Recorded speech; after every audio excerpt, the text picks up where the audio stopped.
When done right, video games can be capable of incredible art. When done wrong, they can be among the most racist filth you can imagine. Look, video games can be incredible, but sadly, at moments, they give in to our most base racist instincts.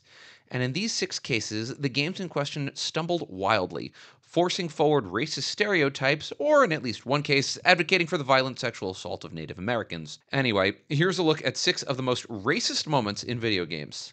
We will start with an all time classic and a failure over many decades. Mike Tyson's Punch Out, also known as Punch Out due to Tyson's many criminal escapades, including rape charges, first premiered in 1987. The game is a massive array of racism and racial caricatures. Need any proof? Well, let's check out the enemies that Little Mac, our lovely white hero, fights. In the various iterations of the game, you play Glass Joe from France, Pizza Pasta, an Italian fighter from Italy, Von Kaiser, the German fighter, Piston Honda from Japan, Don Flamingo from Spain, Soda Popinski from Russia, and perhaps the worst, Great Tiger from India. It's obviously worse than just the names. Glass Joe, the French fighter, practically surrenders when you fight him, invoking stereotypes from various wars. Great Tiger literally hangs with a tiger and flies on a magic carpet. Don Flamingo walks into the ring like a troubadour, rose in his mouth and all. And don't even get me started on the speech breaks. Piston Honda, the Japanese fighter, at one point between rounds, he just says a bunch of Japanese words. It's not just racist, it's super lazy. Imagine if the American fighter just went off about hot dogs and guns. This is one of those that didn't get better with time. Different versions of Punch-Out would continue to use the same characters and even add a few new racist characters, like Dragon Chan in 1994's Super Punch-Out. The game does go after everyone, including Americans, and that was super racist too. For example, there's Disco Kid, the black character from the 2009 version of Punch-Out, who was obsessed with music and clubbing. There has not been a new game since that version, but I can't wait for future editions. Maybe we'll have some new creative stereotypes. Ugh. So let's move on to another beloved series, Pokemon. Pokemon Red and Blue had the premiere of many classic Pokemon characters. That included Jinx, the character who, oh god. Jinx doesn't look too great. She definitely looks like a Pokemon in blackface.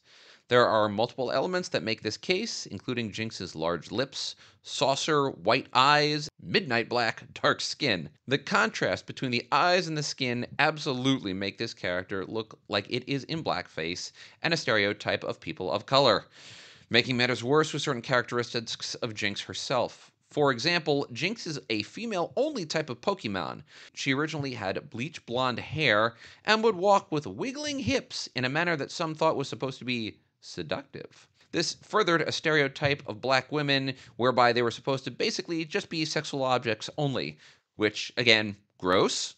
Even worse because we're discussing a children's series. Jinx was so bad that the Pokemon character found itself a spot in the Jim Crow Museum of Racist Memorabilia. Now, I'm no genius, but that seems bad. To its credit, Game Freak responded to the criticism by toning down some of Jinx's more offensive characteristics, including changing her color to purple. Printed material was altered, and original episodes with the clearly blackface Pokemon were censored. However, the controversy didn't die down because Jinx kinda looks like a character in drag, especially with the hair. Actually, Jinx is responsible for the removal of more Pokemon episodes than any other Pokemon, even that episode that caused a bunch of kids to have seizures. Neat. Moving on, let's talk about another beloved RPG, Revelations Persona. This is actually the first game of the Persona series. Persona is a wildly creative and exceptionally wacky JRPG that has actually sold more than 22 million copies. The series has been praised for its deep characterizations, intricate plots, and certifiably insane minigames. However, the game did get somewhat of an auspicious start in at least one respect. So, Revelations takes place in a Japanese high school. As a player, you control the silent protagonist, a second year student who must interact with a highly diverse cast and battle the supernatural to save their town from everybody's inner demons. It's an epic game. A full completion run will take you 73 hours. So, as you can imagine, you interact with a wide array of additional characters and NPCs. Unfortunately, when localized, that went not great. Worried about the Asian setting of the game, Atlas US localized the US version. And they sure did localize it. Japanese characters and appearances were altered heavily. Skin color is whitened, and Japanese names were replaced with more Western versions. That's, not great, but you can typically localize a game without embracing racial stereotypes. And Atlas did that, save for Maseo. Now, Maseo becomes Mark, which was his nickname in the Japanese game, so alright, not bad so far.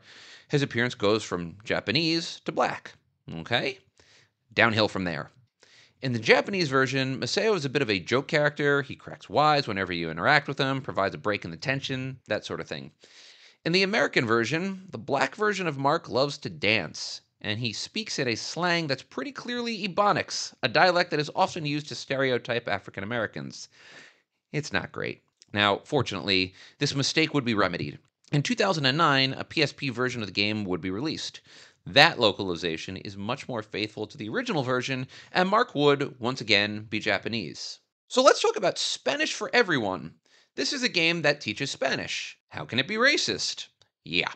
Spanish for Everyone was supposedly meant to teach Spanish, and it sort of did ish. Not really. As you can see, the game's cover note that it contains over 6,000 Spanish words, and the cartoon nature of the game makes it look kid-friendly. It was not. The game opens with a Spanish kid named Miguel stealing your Nintendo DS and being pursued by police cars. You travel to Mexico to get your DS back, supposedly learning Spanish along the way, so we're just really off to a great start.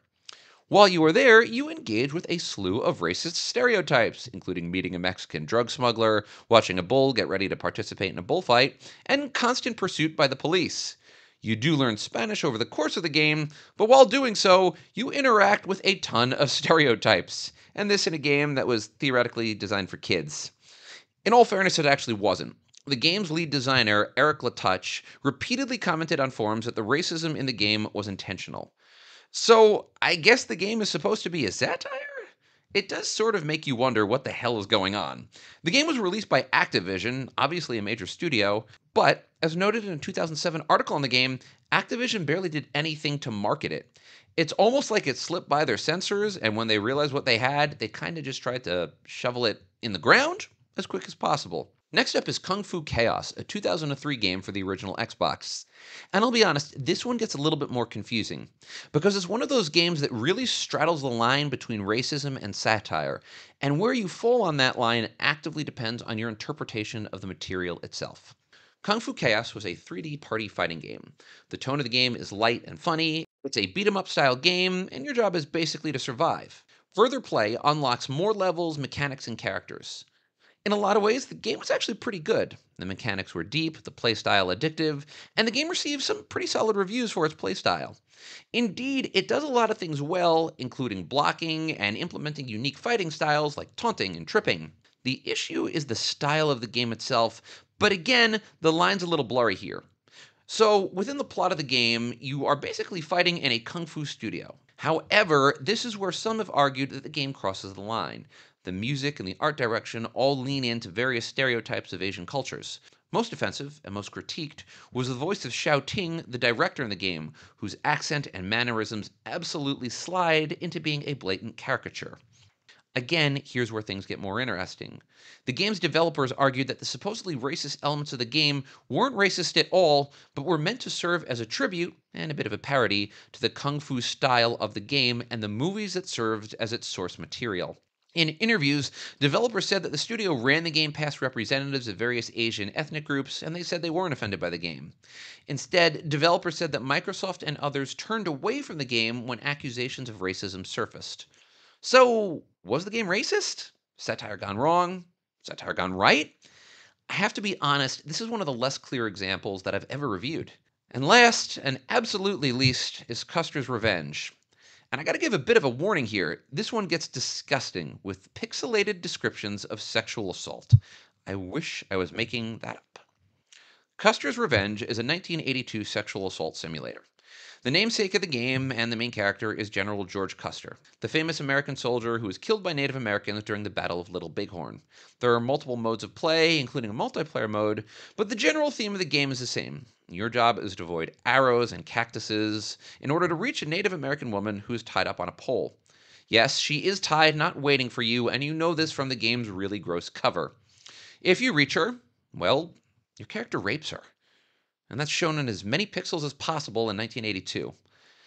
The game was published by a company called American Multiple Industries, a video game company that repeatedly used sex and porn to sell games. Now, this was one of the first examples of porn in a video game, and obviously not the last. In the European version, the gameplay was changed, with branding about Custer removed and the woman's skin darkened. The game was retitled and called Westward Ho. So that's horrible too. As you can imagine, like many other publicity stunts, the game was designed to sell on outrage. And unfortunately, it worked, selling over 80,000 copies. The game, of course, was universally panned by women's groups, Native American groups, anyone with decency, that sort of thing. According to one article, game makers actually previewed the game for women's groups and Native American groups, although that probably was a publicity stunt. There were many efforts in local municipalities and states like Oklahoma to ban the game, but this was before the adoption of the ESRB, and those efforts mostly fell flat. Unlike other games that feature pretty graphic crimes, there's no satirical value here. The game certainly wasn't designed to teach children about the long history of abuse that the United States government brought upon Native Americans, including sexual abuse. And that, truly, makes this one of the worst games I've ever seen. So, look, there's a theme here. Some of these games are horrendously racist, but it does kind of seem to get better over time. So, things have changed, right? Sort of? I'll say this. I really doubt that major studios today would embrace such lazy and clumsy racism like you see in Punch Out. But that's not to say that racist tropes and the remnants of racism don't still remain in video games. Way too many games and franchises, including Grand Theft Auto, Resident Evil, World of Warcraft, and more, have been accused of allowing some form of racism or stereotyping to slip into the influence of the games. It's hard to disagree with some of these statements. Now, I need to be clear, in many cases, the concerns are debatable. They exist in a morally gray area, and conclusions can be more difficult to obtain. Most mainstream games today won't straight up have an Indian man on a magic carpet, or have a goal be to rape Native Americans. That's not to say that games haven't gotten better. They have. But let's make sure we talk about how good things are by putting it in the right context. And by the way, none of this applies to online chat. We all know about that. That is it for this video. As always, I hope you enjoyed it. Please subscribe, please like, and please comment below with your video ideas and what else you'd like to hear about. Have a wonderful day, and I really hope you enjoyed watching this video as much as I love making it.